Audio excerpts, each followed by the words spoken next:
안녕하세요. 해피 바이러스 그리고 피스메이커 줄리입니다. 요즘에 영상을 찍으면서 마음이 조금 많이 가라앉더라고요. 뭔가 되게 창피하고 나의 치부를 들킨 것 같은 생각이 드는 거예요. 제가 영상에서 저의 과거의 얘기에 대해서 좀 할 때가 있는데 특히 어렸을 때 지금은 제가 진짜 나이가 많이 들었지만 그 당시에는 조금 많이 어리고 할 때는 조금 지금보다 나은 좀 상황이었을 거 아니에요. 외적인 그런 부분에서.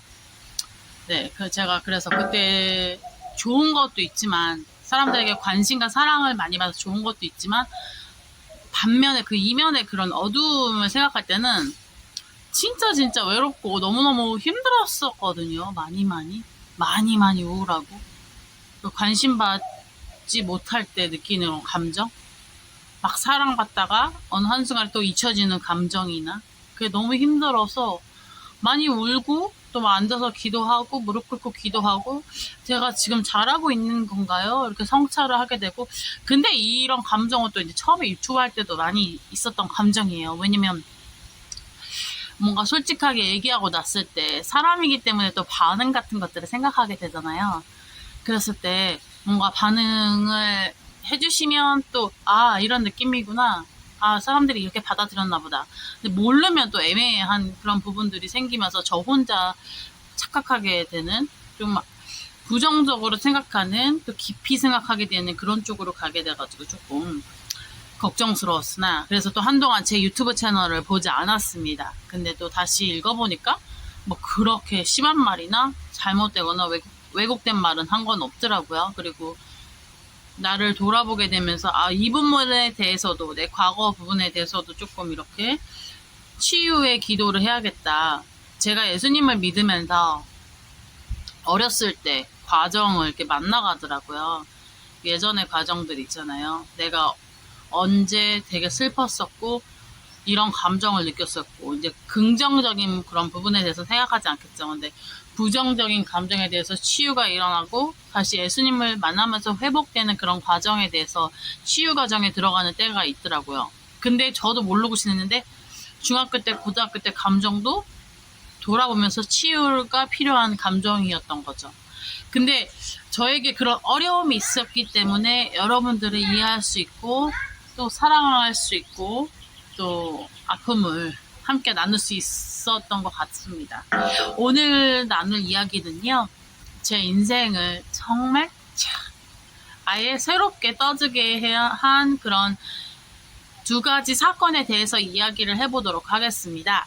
네, 첫 번째는요, 제가 대학생 때 만났던 분입니다. 네, 교회에서 만났던 분이고요. 그분은 저보다 나이가 정말 나이가 많았어요. 거의 20살 가까이 나이가 많으셨고, 그리고 아저씨셨고, 하지만 결혼하지 않으셨고, 학교를 다녀본 적이 없습니다. 우리 자신을 우리가 비장애인이라고 부를게요. 그분은 장애인 분이셨습니다. 그리고 급수를 치자면은 1급이 나오셨었는데요. 그분은 혼자 일어설 수 없고 혼자 앉을 수도 없고요. 누군가의 도움을 꼭 필요로 하는 분이었고, 걸어 다니거나 앉을 수가 없기 때문에 팔다리가 엄청나게 얇으셨어요. 그래서 아무래도 초등학교 1, 2학년에 1학년? JJ보다 조금 크셨을 겁니다. 그 정도의 몸무게와 체구를 가지셨죠. 그래서 성인 남자들은 그분을 거뜬히 들 수 있어요. 그분의 이제 교회에 어느 날 갔는데 제가 뒷자리에 앉게 됐거든요. 맨 뒤에. 근데 그분 옆에 앉게 된 거예요.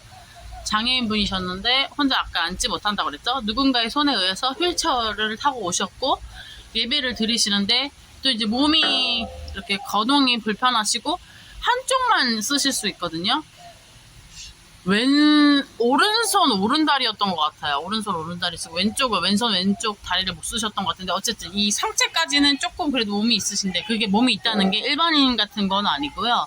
그래도 JJ보다는 조금 골격이 있으시다는, 초등학교 1학년 그 가슴과 허리보다는 조금 골격이 있으시고, 다리나 팔이나 이런 거는 JJ랑 비슷하다고 보시면 돼요. 성인의 절반 정도 되는 팔의 얇기랑 다리죠. 그 병명으로 치면 아마 뇌병변이셨던 것 같아요. 그래서 말하실 때도 분명하지 않고 뭔가 해석을 여러분들이 잘 하셔야 돼요. 잘 들으셔야 되고 그 목소리를 어떤 말을 전달하는지 잘 파악을 하셔야 들으실 수 있는데, 그분이 옆자리에 앉았는데 찬양 끝나고 설교 듣고 뭐 이렇게 사람들 축하해주고 그리고 집에 돌아왔는데, 그 전에 이제 그분이 저에게 핸드폰 번호를 물어보셨고, 나중에 핸드폰으로 자매 제가 영어를 한다고 했기 때문에 영어 좀 가르쳐 줄 수 있냐라고 하셔가지고 그때부터 제가 영어를 그분을 가르쳐 드렸던 것 같아요. 그리고 그분을 한 10몇 년 동안 만났죠. 대학생 때부터. 그분 집에 찾아가서 영어 공부도 하지만 또 놀기도 하고 TV도 보다 오고 영화도 보다 오고, 또 이제 뭐 학교에서 있었던 이야기, 또 직장 취업했을 땐 직장 취업 이야기, 또 교회 사람들 이야기, 뭐 각종 사람들 이야기, 종교 이야기, 뉴스 이야기, 뭐 그런 얘기들을 많이 했죠. 근데 그분은 안타깝게도 사회화를 될 그런 시간들이 없었습니다. 왜냐면 보통 사람들이 나가는 학교, 초, 중, 고 과정을 밟지 못하셨기 때문에 대학뿐만 아니라 초, 중, 고 과정을, 그 정규 과정을 밟지 못하셨어요. 그래서 교육에 대해서 이렇게 뭔가 배우고자 하는 열망이 크셨고 공부를 열심히 하고자 했지만 어려웠죠.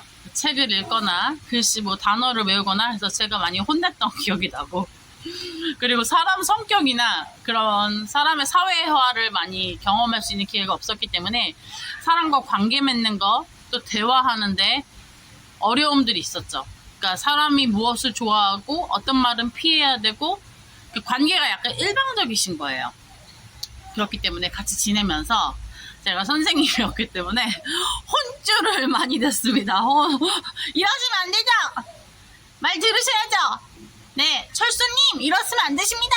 제가 엄청 혼내고 다니면서 재밌게 잘 지냈고, 네, 좀 힘든 부분도 있었죠. 제가 어리고 결혼을 안 했고 그러다 보니까 네, 막 고백 공격이 들어오시고 막 시험 보기 몇 시간 전인데 막 머리 아프게 막 이제 얘기를 하시는 거죠. 이렇게 직접적으로 전해야 되는 거다. 사람 마음은 거짓말하면 안 된다. 막 이런 식으로 하시니까 제 입장에서는 그때 아가씨고 나이도 어리고 한데요. 막 진짜 공부해야 되는데 시험인데 좀 있으면은 좀 어지럽죠. 네, 막 그런 거 가지고도 엄청 혼내고 이러시면 안 된다. 네.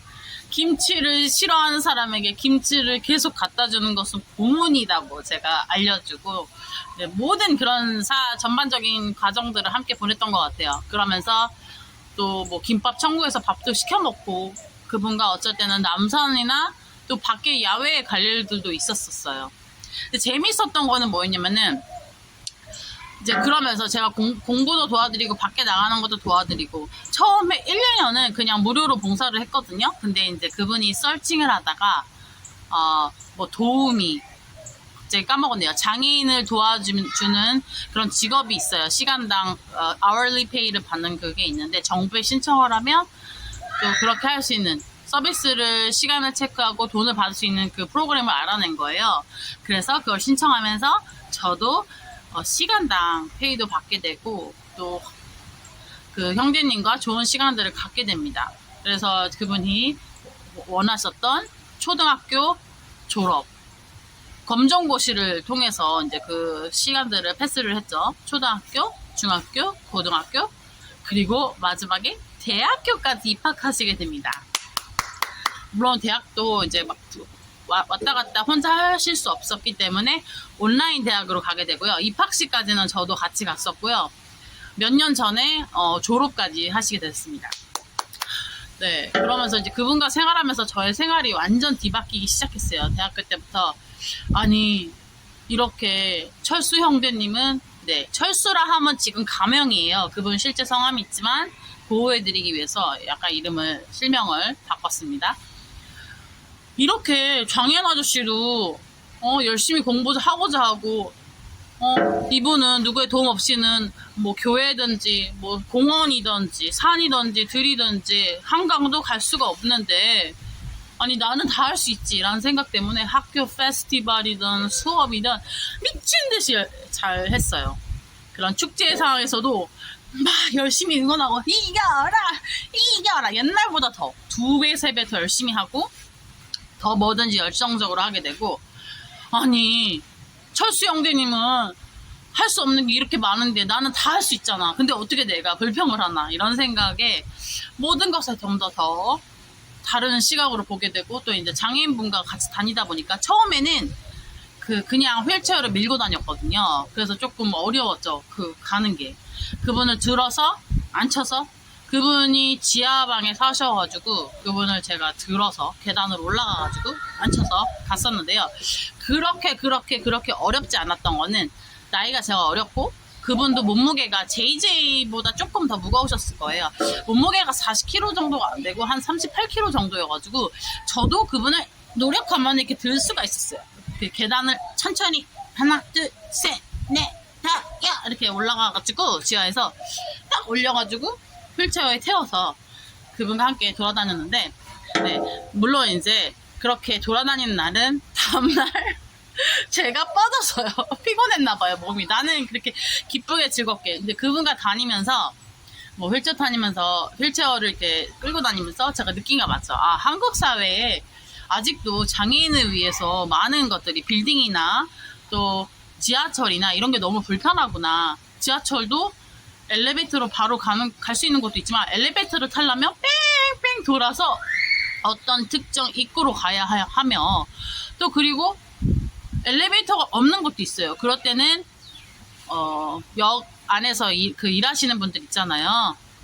그런 뭐 군대 대신에 일하시는 분들 있잖아요. 뭐 그런 분들이나 아니면 그 역 공무원 분들이 나오셔가지고 그 밖에 있는 휠체어 이렇게 엘리베이터 같은 거가 에스컬레이터 같은 게 움직이는 거 있잖아요. 크게. 근데 그게 좀 너무 위험해 보였어요. 혹시 잘못되면 휠체어나 전동 휠체어를 모르고 잘못 누르면 확 전진하면 떨어지는 거예요. 사람이. 그러면 정말 불상사가 일어나는 거죠. 그러니까 너무너무 위험해 보였던 것 같아요. 그리고 식당을 가거나 어떤 빌딩에 갈 때도 턱이 다 있어서 그분들이 가기 너무 힘든 구조더라고요. 아, 그런 거 보면서 아직도 장애인분들이 살기에는 우리나라가 너무너무 힘든 나라구나. 뭐 빌딩을 가던 식당을 가던 카페를 가던, 아이고 죄송합니다. 식당 카페를 가던 이게 되게 힘든 구조로 돼 있다는 것을 제가 알게 되었습니다. 그러면서 많이 바뀌어야 될 게 많구나. 우리나라가 일본에게서 배워야 될 것이 많다는 생각도 많이 하게 됐고요. 그쵸. 일본이나 미국이나 그 장애인 시설이 잘 되어 있다는 말은 무슨 말이냐. 장애인이 가기에 편리하다는 것은 노인과 또 임산부 또 어린 아이들이 엘리베이터든 어떤 시설이든 문화시설이든 어떤 것을 이용하기에도 좋다는, 보통 사람에게도 네, 복지가 편하게 되어 있다는 그런 사회시설이 되어 있다는 말이었습니다. 그러면서 나는 정말 일반인으로 태어난 것, 어디 하나 아프지 않고 내가 원할 때에 내가 원하는 시각에 또 어디든지 갈 수 있다는 것은 참으로 큰 복이구나 하는 것을 많이 느꼈습니다. 그리고 공부를 가르치면서 보람도 느끼게 되었고요. 그리고 인내라는 것을 많이 배우게 됐습니다. 그분을 가르치면서도 이렇게 부딪히는 게 되게 많았겠죠, 성격적으로. 그분은 한마디로 야생에서 자란 야생마 같은 타입이었기 때문에 제가 잔소리를 엄청나게 했었거든요. 그래서 사람이 이렇게 이런 과정을 통해서 달라지는구나. 그리고 제가 그분과 지낼 때 또한 뭐 할머니 분들이나 어르신들하고 지낼 때나 또 아이들을 가르칠 때, 이제 어린 초등학생, 유치원생을 가르칠 때 그런 생각이 들었거든요. 내가 지금 이분들을 만나고 또 이 어린아이들을 가르치는 그 과정이 나중에 결혼해서 우리 아이를 기르는 그 과정일 것이다. 거의 비슷해요. 지금 와서 다시 돌이켜봐도 그렇고요. 또 그 과정이 어르신들의 마지막 날 있죠? 돌아가시기 전에 노인에서 그 장례하시는 그 날까지 점점 힘이 빠지고 자신감도 없어지시고 또 행동 같은 것들이 많이 어린아이 같아지시거든요. 그리고 또 할 수 있는 것들도 많이 없어지세요. 나중에는 아프신 어르신분들을 요양을 해보신 분들은 알겠지만 다리 힘도 점점 빠지게 되고 점점 몸이 쇠약해지면서 장인 아저씨랑 거의 많이 비슷했어요. 저희 어머니 돌아가시기 전에 그 모습들이. 지금 와서 그때도 느꼈지만 이 모습들이 내가 아이를 양육하는 과정뿐만 아니라 어르신들의 그 노후 그리고 돌아가시 전까지 장래까지 그 치르는 그 모습 그 모든 것을 포함하고 있구나. 그 모든 것을 대비하기 위한 하나님의 계획 안에 있다는 걸 또 알게 됐고요. 두 번째 전환점입니다. 두 번째 전환점은요. 제가 한창 일하면서 이제 결혼 정년기가 와서 열심히 이제 학원에서 일했지, 영어 학원에서. 그리고 영어 학원에서는 쉬는 시간이 딱 5분씩이 있었습니다. 뭐 4시에 수업을 하면 4시 55분에 쉬는 시간인 거죠. 5분 정도 브레이크 타임을 갖고 다시 5시부터 시간을 들어갑니다. 강의를 들어가요.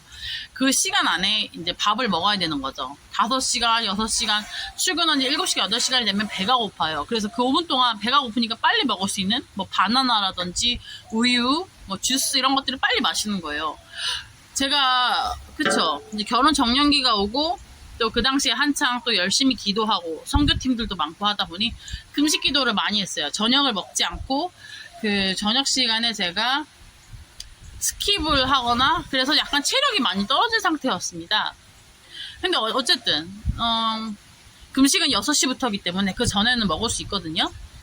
그래서 이제 많은 시간들을 버텨오기도 하고 몸매 관리를 하는 차원도 그렇고 또 금식을 하다 보면 또 다른 세계가 보여요, 여러분들. 그 얘기는 뭐 언젠가 또 시간이 있으면 이야기하겠지만요. 그래서 그 5분 동안 쉬는 5분 동안 제가 뭐 바나나 우유랑 바나나를 먹었던 것 같아요. 그냥 밀크랑 바나나를 막 우거우거 먹는데 갑자기 귀에서 탁 소리가 나요. 확 소리가 나면서 귀에서 약간 공사장 소리가 나는 거예요. 무슨 소리냐면 어떻게 보면 헤어 드라이기 있죠. 헤어 드라이기 머리 말릴 때 그런 거나 아니면 공사장에서 하는 소리가 막 나는 거예요. 베큐um 있잖아요. 청소기 진공 청소기 할 때 그런 소리 있죠. 그런 소리가 귀에서 막 나기 시작하는 거예요. 공사장 소리, 베큐um 소리, 진공 청소기, 헤어 드라이기 소리 같은 게 막 나기 시작해가지고 동료들한테 물어봤습니다. 여기 무슨 소리 안 들려요? 그랬더니 다들 안 들린다는 거예요. 네. 그 우유랑 바나나를 먹고 5분 안에 막 급하게 먹다 보니 여기가 팍 막히면서 소리가 계속 나는데 수업 시간에도 정신을 못 차리겠는 거예요. 그 소리가 멈추지가 않고 약간 머리가 빙글빙글 돌기 시작합니다. 그날 저녁에 9시에 수업 끝나고 7시인가 9시인가 8시인가 8시 정도에 세미나가 있었거든요. 세미나에 참여해야 되는데 귀가 소리가 한쪽이 제정신이 아니고 머리는 핑글핑글 돌기 시작하고 어지럽고 막 난리가 아닌 거예요. 감기 초기의 증상이 나타나는 거예요. 그래서 수업 끝나자마자 저는 바로 병원을 찾기 시작합니다. 야간 진료가 가능한지. 그래서 범계역으로 가기 시작했는데 범계역이라 하면 안양역 근처예요. 여러분이 안양하면은 경기도 지방 같지만 진짜 번화가입니다. 제 학원가에서는 제2의 강남으로 불려져요. 아주 대형 학원들이 빌딩 안에 다 있고요. 빌딩 전체가 다 학원이죠. 굉장합니다. 말도 못해요. 거기 아파트촌도 말도 못하고요. 집값도 엄청 비싸고요, 안양이. 근데 어쨌든 그 범계역으로 가면은 뭐 진짜 큰 빌딩, 병원들, 저녁까지 하는 병원을 찾게 됩니다. 근데 한의원이었어요. 근데 그 상황에 대해서 얘기를 했죠. 제가 지금 뭐 이렇게 됐고 소리가 제대로 안 들리고요 하면서 저 진찰을 하시더니 지금 면역력이 엄청 떨어지셨습니다. 잘 쉬셔야 됩니다. 쉬고 피곤하시면 안 되고요. 잘 먹어야 되고요. 잘 자야 되고요. 뭐 그런 얘기를 하시는 거예요. 그래서 너무 이게 핑글핑글 막 돌기 시작하는 거예요. 감기 초기 증상, 독감 증상 그런 게 나타나기 시작하면서 막 소화가 안 돼서 여기 음식이 다 걸린 듯하고 여기 안에 귀는 안 들리지, 공사장 소리는 계속 나지. 근데 그 전부터 전조 증상이 있었어요. 여러분들 이명이라고 하죠. 이렇게 매미 소리가 매매매. 집에 와서 새벽에 아니면 뭐 자기 전에 샤워를 하면은 10시, 11시, 12시, 새벽 1시 일어나서 샤워를 하면요. 매미 소리가 막 나더라고요. 그게 지나고 나니까 전조 증상이었는데 그런 것들을 통해서 그 병이 이제 팍 폭발을 한 거죠. 그 다음 날에도 그게 지속이 됐습니다. 그러면서 대학병원에 가게 되고 대학병원에 갔더니 당장 지금 하시는 일 그만두셔야 됩니다. 그 전 대학병원에 가기 전에 자그만한 이 이비인후과를 가게 됐어요. 직장 가려고 버스 스탑에 버스 정류장을 딱 가려고 하는데 그 소리가 사라지지 않길래 또 어지럽고 토할 것 같고 바로 버스 정류장 위에 있는 그 아파트 이 편한 세상 아파트에 있는 이비인후과를 갔는데 거기서 저를 대학병원에 가라고 하더라고요. 지금 당장 가시지 않으면 이 청력을 잃으실 수 있습니다. 청력을 잃으실 수 있으니 병원에 가셔야 됩니다 하더라고요. 그래서 보수한테 말하고 당장 전 대학병원에 가기 시작합니다. 대학병원에 갔더니 지금 모든 걸 스탑하시고 쉬셔야 됩니다. 그렇지 않으면 당신의 청력은 돌아오지 않습니다 라고 그렇게 겁을 주시더라고요. 처음이라서 처음 있는 세상에 내가 청력을 잃는다? 또 그런 게 보니까 돌발성 난청이라는 질병이더라고요. 처음 난청이란 말을 알지도 못했어요. 그런 단어조차를. 청력에 관련돼서. 그때부터 이제 뭐 보청기니 뭐니 뭐 관련 단어들을 다 알게 되더라고요. 보청기는 원래 알았지만 어떤 회사가 있는지 광고가 있는지도 몰랐는데, 네. 보청기를 끼고 있진 않지만 그쪽으로 소음성 난청, 돌발성 난청 그런 단어들에 대해서 알게 되고, 네. 그때부터 저는 일과 교회의 모든 것을 내려놓게 됩니다. 교회도 하루 종일 살았거든요. 아침 8시에 가면 8시에 교회에 도착하면 저녁 10시, 11시에 들어오는 게 저의 스케줄이었거든요. 교회에서 하루에 13시간, 14시간, 15시간 뭐 하여튼 적어도 12시간 이상은 밖에서 있다가 돌아오는 게 제 스케줄이었는데 그 모든 것을 스탑하게 돼요. 직장도 스탑하게 됩니다. 하지만 제가 직장 안에서 어떤 친구를 전화로 5분, 10분씩 밀린 진도를 도와주는 일을 했었는데 집에서 막 머리가 핑핑 돌고 막 이게 어지럽고 하는 가운데 막 소화 안 되고 토할 것 같고 맨날 그 와중 가운데 책임감 때문에 전화로 이렇게 교육해주고 다시 일어나가지고 계속 침대에 누워 있었어요. 병원에서 시키는 대로. 원래대로면 병원에 입원을 해야 되는데 2주 정도? 2주인가 1주인가 뭐 입원을 해야 된대요. 근데 병원보다는 집이 편하실 거라고 하면서 집으로 돌려보내더라고요. 근데 그때부터 고통은 시작됐습니다. TV 소리 할 것 아니면 이제 저는 TV에서 듣지 않지만 그 거실에서 아버지가 어머니가 TV 보시는 게 막 모든 정신이 곤두서 있는 거예요. 고양이가 털이 이렇게 쭈뼛쭈뼛 이렇게 서 있는 것처럼 막 모든 머리부터 발끝까지 소리에 대해서 민감하기 시작해요. 막 쭈뼛쭈뼛 시계 소리 심지어 아예 의식이 안 되잖아요. 근데 그 머릿속에서 막 의식이 되기 시작하는 거예요. 미칠 것 같아요. 소리가 막 모든 소리 듣기 싫고 그래서 카카오톡이 막 계속 울리잖아요. 카카오톡을 아예 무음으로 설정해버렸습니다. 그때부터 지금까지 무음입니다. 네. 그리고 진동이에요. 전 소리가 아닙니다. 그 돌발성 난청을 겪은 후로. 그러면서 대학병원에 계속 다니게 됐고 또 그 질병을 2주 안에 치료하지 않으면 평생 청력을 잃을 거라고 하더라고요. 그렇게 병원 신세를 짓고 약을 먹고 또 병원에서 약이 안 통하니까 스테로이드를 놔줬는데 스테로이드가 낫지 않아서 또 이제 귀에다가 총을 쏴서 여기다가 바늘을 넣어가지고 여기다 또 쏘더라고요. 그래도 낫지 않더라고요. 그래서 한의원에 가기 시작합니다. 한의원에 돈을 몇백만 원 부었을 거예요. 누워서 진료하고 여기다 바늘로도 넣고 뭐 침도 놓고 마사지도 하고 누워서 별거 다 했어요. 한의원도 두 군데 다니고 직장은 못 갔다고 했잖아요. 교회도 못 가고 그리고 아무도 만나면 안 된다고 하더라고요. 사람 있는 곳에 가면 안 된다. 지금 온통 면역이 낮은 그런 상황이기 때문에 그래서 아무도 만나지 못하고 진짜 청천벽력 내 나이에게 세상에 이런 일이 생기다니 소리도 들리지 않고 귀가 돌아오지 않는다니 막 별 생각이 다 드는 거예요. 그냥 이게 멍해요. 태어나서 처음 느끼는 감정이 패닉 또 뭐 뭔가 두렵고 떨리는 감정하고 또 다른 뭔가 이게 뭐지? 어떻게 나한테 이런 일이 그리고 직장에 계속 가야 되는데 교회에 가는데 직책을 내려놓고 못 가니까 부담이 아주 마음속에 네 마음이 편하지를 않는 거예요. 이거 교회 가야 되는데 어떡하나 막 이런 생각밖에 안 들었는데 네 그런 와중에 어차피 귀가 치료해야 되는데 그 당시에 제가 무릎이 안 좋았거든요. 그래서 정형외과에 큰맘 먹고 제가 다녔던 병원이 고려대 병원이었는데 그 건너편에 정형외과가 새로 생겼더라고요. 한 빌딩이 하나가 예스 빌딩이라고 예스 정형외과가 생겨가지고 거기서 MRI를 찍고 다리 수술을 하게 됩니다. 무릎에서 뭘 빼내게 돼요. 네. 그때도 기절하는 줄 알았어요. 수술실 실려갈 때도 그러고. MRI 찍고 1박 2일 병원에 머무는데 여기 수술을 한다고 막 주사를 놓고 막 마취를 하고 하는데 무서워서 두려움에 주사를 놓자마자 마취 주사를 놓자마자 내가 쓰러지는 너무 무서워가지고 수술실 그 추운 수술실 막 가는데 네. 그 무릎 수술도 하게 되고 결국에는 저도 결심을 하게 됩니다. 아 이렇게 귀는 절대 낫지 않는데 그리고 그 돌발성 난청이 5,000명 중에 1명이 생기는 병이라고 하더라고요. 근데 2주 안에 치료를 하지 못하면 평생 그 사람은 난청으로 살아가는 거죠. 그래서 결단을 해야겠는 거예요. 돈을 한 600만 원 정도 이상을 썼거든요. 무릎 수술하고 MRI 찍고 또 이제 계속 귀 치료를 받느라고 뭐 대학병원도 간 데다가 한의원은 또 보험이 안 되잖아요. 한의원에서 맨날 여기 뭐 바늘 넣고 여기 다 무슨 찜질을 하고 뭐 마사지를 하고 나면 뭐 한 번 갈 때마다 거의 7, 8만 원, 10만 원이 나왔던 것 같아요. 부천에 있는 한의원을 다니다가 나중에 또 이수역에 있는 친구가 그 당시 실장인가요? 하여튼 뭐 거기서 일하고 있었는데 그 병원 의사 선생님께서 봉침을 그 꿀벌에 있는 봉침 있죠? 그걸 잘 놓으신다고 아주 효과가 있다고 해서 거기 다니다가 아 이래도 안 되겠다. 아버지가 하시는 말씀이 야 그거 치료 안 돼.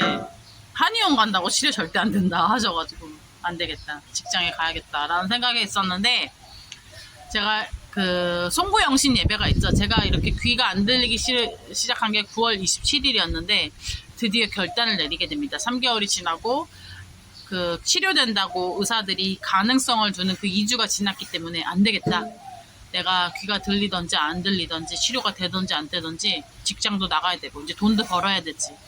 그리고 또 교회 생활 다시 해야 되지. 신앙생활도 하면서 결단을 내려야 되는데 12월 31일 네, 제가 친한 동생 집에 머물게 되면서 그 동생이 다니고 있는 교회에 송구영신 예배를 가게 됩니다. 그 송구영신 예배에서 3가지 기도 제목을 적으라고 하더라고요. 그 올해 기도 제목 이루고 싶은 거. 네, 다 기억은 안 나는데요. 그 중에 하나가 뭐였냐면 배우자였습니다. 배우자를 만나게 해주세요라고 썼고 귀는 안 들리기 시작했으나 그때부터 새로운 새 삶이 시작됩니다. 그 송구영신 예배에 갔다 왔고 그때부터 그 주부터 이제 교회를 다니기 시작합니다. 그리고 이제 귀가 안 들렸을 때 너무 두려웠던 것 중에 하나는 뭐였냐면 아 내가 이래서 시집은 갈 수 있을까? 내가 한쪽이 안 들리는데 지금 그러니까 뭐 정상 비정상으로 하면 정상은 아닌데 그리고 또 제가 외국어를 가르치는 입장에서 한쪽이 안 들리기 시작하니까 진짜 말 그대로 속어 사람 미치겠는 거예요. 왜냐면 한국말도 안 들리는 거예요. 이렇게 공적인 자리나 제가 뭐 식당이나 그런 큰 자리에 가면 이게 잘 안 들려요. 소리가 하는 상태로 들리거든요. 한국말도 잘 안 들리는데 영어는 어떻게 해요? 외국어인데. 나 큰일 났다. 시집 다 갔다. 이런 생각이 들었거든요. 근데 제가 그 송구영신 예배를 다녀오고 또 제가 저의 삶이 완전히 변하게 된 게 이 귀를 한쪽 잃으면서 감사하기 시작했거든요. 모든 하나하나 신발끈을 묶을 수 있는 거 하나에 내가 아침밥을 먹을 수 있는 거 하나에 내가 다닐 수 있는 직장이 있고 소속된 교회가 있다는 거에 내가 아직도 엄마 아빠랑 살고 있다는 것에 내가 돈을 내지 않고도 엄마 아빠 집에 같이 살 수 있다는 그 모든 거 하나하나에 감사하기 시작했어요. 다시 말해서 I was born again. 네. Since I had sudden deafness. 네. 그 돌발성 난청을 겪은으로부터 single. 네. Every single thing. I gave thanks. 진짜 다 감사하기 시작한 거예요. 모든 것에. 그러다 보니까 이게 세상 눈이 뒤집히더라고요. 모든 게 달리 해석되더라고요. 근데 제가 너무 신기했던 게 그 일이 있고 1호선을 타고 이제 교회 가는 길이 남영역으로 가는 길이에요. 올라가는 길. 청량리행으로 올라가는 길이고 직장 가는 길은 독산역 쪽으로 내려가는 길이에요. 가산 디지털에서. 독산, 수원, 오산 쪽으로 내려가는 길인데 교회 가는 길에 저희 남편을 거의 그렇게 제가 선언하고 한 달, 한 5일, 6일, 7일 만에 남편을 만나게 됩니다. 어후!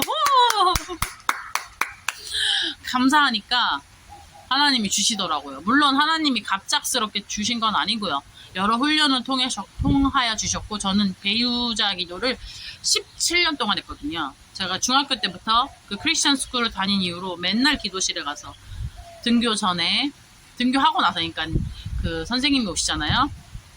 선생님이 오시기 전까지 기도실 가고, 점심시간에도 기도실 가고, 끝나고 또 이제 가서 또 기도 드리고 막 그런 생활을 했었죠. 그때 배우자기도 했었고, 이 미국 땅을 꿈꾸면서 내 앞에 흑인, 백인, 동양 아이들을 가르치는 그런 기도를 상상을 했었고, 그런 어렸을 때 많은 기도 제목을 가지고 기도했었는데, 그 장면이 실제로 펼쳐진 거죠. 17년 만에. 그 청력을 하나 잃고, 또 제가 깨달은 것은, 아, 내 몸은 하나님의 성전이기 때문에 내 마음대로 해서는 안 된다는 것을 알게 됩니다. 왜냐면 제가 귀를 잃기 전까지는 고등학교 3학년 때부터 매일 늦게 자고 제 몸을 너무 혹사시켰어요. 늦게 자고 일찍 일어나고 4시간 자고 5시간 자고 일하러 가고 공부하러 가고 아르바이트 가고 공부하러 가고 교회 활동하고 미친 듯이 일하고 저라는 사람에게 쉬는 시간을 주지 않았거든요. 제 몸을 함부로 하다 보니까 벌어진 사건이었어요. 면역력이 낮아지고 또 소리에 많이 노출되는 직업이다 보니 소리가 점점 안 들리고, 그러니까 음악 같은 거 듣거나 뭐 TV를 보거나 점점 소리를 더 크게 틀었던 기억이 납니다. 그렇죠. 그리고 성경 같은 것도 그 당시에 MP3가 있었는데 귀에 꽂고 들었었거든요. 성경 말씀을 항상 들었어요. 30만 원짜리였는데 성경 MP3 사가지고 뭐 전철이나 버스 타면서 들었는데 귀를 많이 혹사시켰던 거죠. 그래서 그런 일들이 벌어졌습니다. 하지만 제 인생은 변화하게 되었죠. 다시 태어났고 세상을 다시 해석하게 됐고, 하나하나 감사하다 보니까 우울한 감정들이 사라지고 부정적인 감정들이 사라지고 새로운 세상이 제게 펼쳐진 거죠. 나는 같은 사람인데 아픔과 시련과, 그렇죠, 무릎 수술도 또 귀를 한쪽 청력을 잃으면서 그 감사 기도로 다시 태어나게 되고, 세상은 다르게 해석되고, 또한 그 송구 영신 예배 때 기도 제목으로 올렸던 그 배우자의 그 기도가 17년 동안의 기도가 열렸던 거죠. 네. 세상은 이렇게 변하게 되었습니다. 물론 그 전부터 또 제가 직장 다니면서 기도했던 내용들이 있었어요. 3가지가. 뭐였냐면, 하나님, 연애하게 해주세요. 하나님, 논문 끝내게 해주세요. 하나님, 논문 끝내서 졸업하게 해주세요. 대학원. 그리고 이제 결혼하게 해주세요. 했는데, 막 정신 차렸죠. 의식을 차렸습니다. 야, 뭐야, 결혼을 제일 마지막에 해야지. 논문을 나중에 쓰고 했는데, 계속 제가 기도하게 되는 거는 무릎 꿇고 이제 일 끝나고 오면은 맨날 기도했거든요. 추운데, 무릎을 대고 밖에 꽝꽝 얼어있는 그 아파트 자전거 타는데 뒤편에 우유 박스 같은 게 이렇게 쌓여져 있었거든요. 거기 무릎 꿇고 항상 기도를 했어요. 이 순서대로. 의식적으로 기도할 때는 학교 졸업이 제일 먼저였는데, 그냥 저도 모르게 계속 기도하는 순서는 연애하게 해주세요. 논문 끝내게 해주세요. 논문 끝내서 졸업하게 해주세요. 그리고 결혼하게 해주세요. 근데 진짜 이 순서대로 간 거예요. 정신 차리고 안 돼, 결혼이 제일 끝이지 했는데, 정말로 남편을 만나게 됐고, 2월 4일에 남편을 만나게 됐고, 다시 학교에서 이제 편지가 왔어요. 논문을 안 써도 된다. 그렇게 기도했는데, 논문 때문에 스트레스를 엄청 많이 받았는데 논문 안 쓰고 수업을 들어도 된다. 그 학교 정책이 바뀌었어요. 정책을 바뀌는 그 레터를 받고 학교에 재등록하게 되고, 그러면서 학교 수업을 다니고 남편을 만났잖아요. 그러면서 그 와중에 결혼을 하게 됩니다. 결혼식까지. 이렇게 탁탁탁 순서대로 가게 됐어요. 네. 이렇게 인생의 전환점을 맞이하게 됩니다. 그리고 또 이제 결혼해서 이렇게 잘 살아가고 있습니다, 여러분들. 인생의 전환점 함께 나눠서 너무 좋고요. 네. 짧게 요약하면 제 인생의 전환점이 됐던 그 2가지 사건에 대해서 이야기했습니다. 첫 번째는 뇌병번 아저씨, 장애인 1급 아저씨를 만나서 제가 모든 것을 할 수 있다는 것을 느끼고, 또 내가 가진 그 풍요와 내가 가진 그런 누릴 수 있는 그 모든 것에 대해서 알게 되고, 또 감사하게 되었다는 거. 첫 번째. 2번째는 그쵸. 제가 청력을 잃으면서 한쪽 청력을 잃고 무릎에서 수술을 하게 되면서 무릎에 있는 종양이 있었거든요. 그걸 빼내면서 네, 17년 동안 기도했던 것들이 열리게 됐죠. 저희 남편을 만나게 됐습니다. 물론 남편 만나기 전에 눈이 한번 뒤집히는데 모든 것에 대해서 감사하기 시작했다. 그리고 내 몸이 아닌 나의 주체는 하나님이라는 거. 우리 몸이 하나님의 성전이기 때문에 우리가 잘 돌봐야 되는, 아껴야 되는 하나님의 악기 같은 하나님의 성전이라는 것을, 홀리바디라는 것을 알게 되었다. 그리고 17년 만에 기도한 것이 이루어지고 저희 남편을 만나게 되었다는 이야기입니다. 네, 오늘 이야기 잘 들어주셔서 감사하고요. 네, 자꾸 비디오가 끊겨서 생방이 아닌 이렇게 녹화해서 올리게 됩니다. 여러분도 인생의 전환점이 된 사건들이 있었는지 나눠주시면 감사하겠고요. 오늘도 잘 들어주셔서 감사합니다. 그러면 다음 이 시간에 또 뵙도록 하겠습니다. Thank you for watching. I love you guys. God bless you. You and your family. See you again. Bye bye. 감사합니다.